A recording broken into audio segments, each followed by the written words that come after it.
Hi friends, AP ప్రభుత్వం అనేక పథకాలు అమలు చేయడం జరిగింది. అయితే అందరూ అనుకునేటట్టుగా దసరా కానుకగా మహిళలకు నెలకు 1500 రూపాయలు ఇచ్చే పథకం ప్రారంభమవుతుందని వెల్లడించారు. అయితే నెలకు 1500 రూపాయలు చొప్పున సంవత్సరానికి 18,000 రూపాయలు ఇవ్వనున్నారు. అయితే ఈ ఆడబిడ్డ నిధి పథకానికి సంబంధించి మనకి ఒక అకౌంట్ ఉంటే డబ్బులు వస్తాయి అని చాలామంది చెబుతున్నారు. మరి ఇది నిజమా కాదా? గతంలో కూడా ఈ అప్డేట్ రావడం జరిగింది. మళ్ళీ ఇప్పుడు పథకం ప్రారంభించే నేపథ్యంలో అనంతపురంలో జరిగే మీటింగ్లో రాష్ట్ర ప్రభుత్వం కీలక ప్రకటన చేయడం జరిగింది. అయితే ఈ పథకం ద్వారా వచ్చే అమౌంట్ అనేది ఈ అకౌంట్ ఉంటే పడుతుందా లేదా, వేరే అకౌంట్ ఉన్నా పడుతుందా అని క్లారిటీగా తెలుసుకుందాం. ఇది తెలుసుకోవాలంటే ఈ వీడియోని ఎక్కడా స్కిప్ చేయకుండా చివరి వరకు చూడండి. అలానే లైక్ చేసి సబ్స్క్రైబ్ చేయండి. అలానే అమెజాన్లో కానీ ఫ్లిప్కార్ట్లో కానీ ఎలక్ట్రానిక్ వస్తువులు, కిచెన్ ఐటమ్స్, గ్రాసరీ ఇలా అన్ని ఐటమ్స్ సగం ధరకే ఆఫర్స్లో వస్తుంటాయి. ఈ ఆఫర్స్ తెలుసుకోవాలంటే నా టెలిగ్రామ్ ఛానల్లో జాయిన్ అవ్వండి.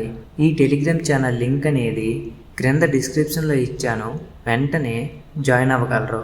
అయితే గతంలో క్లారిటీ వచ్చినా కూడా మరికొంతమంది అకౌంట్ అనేది ఓపెన్ చేసుకుంటున్నారు. అయితే ఇది నిజమా కాదా, దసరా కానుకగా ఈ పథకం అనేది అమలవుతుందా లేదా కూడా క్లారిటీ ఇవ్వడం జరుగుతుంది. మహిళలకు ఇచ్చే పథకాలు అన్నీ సక్సెస్ అవుతున్నాయి కాబట్టి ఈ ఆడబిడ్డ నిధి పథకం గురించి మరొకసారి మాట్లాడుకుందాం. అలానే లాస్ట్ వీడియోలో ఆడబిడ్డ నిధి పథకం గురించి ఎక్స్ప్లెయిన్ చేయడం జరిగింది.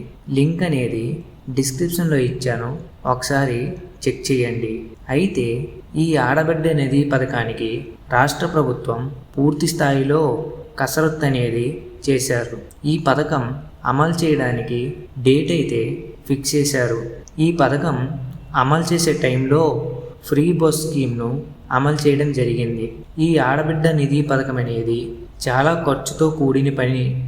ఎందుకంటే రాష్ట్రంలో 18 నుంచి 59 సంవత్సరాల మధ్య ఉన్న మహిళలకు మాత్రమే వర్తిస్తుంది. కాబట్టి రాష్ట్ర వ్యాప్తంగా కొన్ని లక్షల మంది మహిళలు ఉన్నారు. వీరందరికీ ఇవ్వాలంటే కొన్ని కోట్ల రూపాయలు అవసరం. కాబట్టి ఈ అప్డేట్ని తీసుకురావడం జరిగింది. అయితే ఈ పథకానికి సంబంధించి చాలామందికి ఒక అపోహ అయితే ఉంది. అయితే ఉన్న రూల్స్ అయితే ఉన్నాయి, కానీ అకౌంట్ విషయంలో చాలామంది ఇబ్బంది పడుతున్నారు. ఖచ్చితంగా పోస్ట్ ఆఫీస్ అకౌంట్ ఉంటేనే ఈ ఆడబిడ్డ నిధి పథకానికి సంబంధించిన డబ్బులు పడతాయి, లేకపోతే పడవు అని చాలామంది అనుకుంటూ ఉంటారు. అయితే దీనిపై ప్రభుత్వం అటువంటిది ఏమీ లేదు. ఏ అకౌంట్ ఉన్నా అమౌంట్ అనేది జమ అవుతుందని తేల్చి చెప్పింది. అయితే నా ఒపీనియన్ ప్రకారం పోస్ట్ ఆఫీస్ అకౌంట్ ఉంటే మంచిదని అనిపిస్తుంది. ఎందుకంటే చిన్న చిన్న కారణాల వల్ల లాస్ట్ టైం తల్లికి వందనం అమౌంట్ అనేది చాలామందికి రాలేదు. కానీ పోస్ట్ ఆఫీస్ అకౌంట్ ఉన్నవారికి మాత్రం అందరికీ అమౌంట్ అనేది జమ అయింది. అందుకే ఈ పథకం అనేది దసరా కానుకగా దరఖాస్తు చేసుకోవడానికి అవకాశం ఇచ్చి మనకు డబ్బులు వేయబోతున్నారు. కాబట్టి ఈ పథకానికి సంబంధించి ఖచ్చితంగా పోస్ట్ ఆఫీస్ అకౌంట్ ఉంటే మంచిదని నా అభిప్రాయం.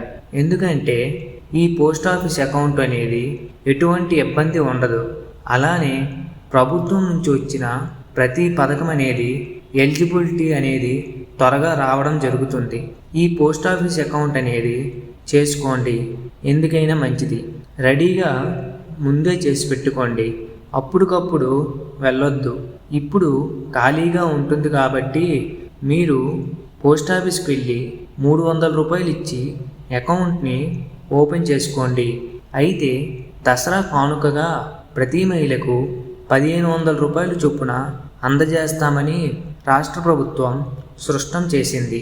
ఓకే ఫ్రెండ్స్, ఈ ఇన్ఫర్మేషన్ మీకు నచ్చినట్లయితే లైక్ చేసి మీ ఫ్రెండ్స్కి షేర్ చేయండి. అలానే సబ్స్క్రైబ్ చేసి పక్కనే ఉన్న బెల్ ఐకాన్ని క్లిక్ చేయండి. Thank you for watching.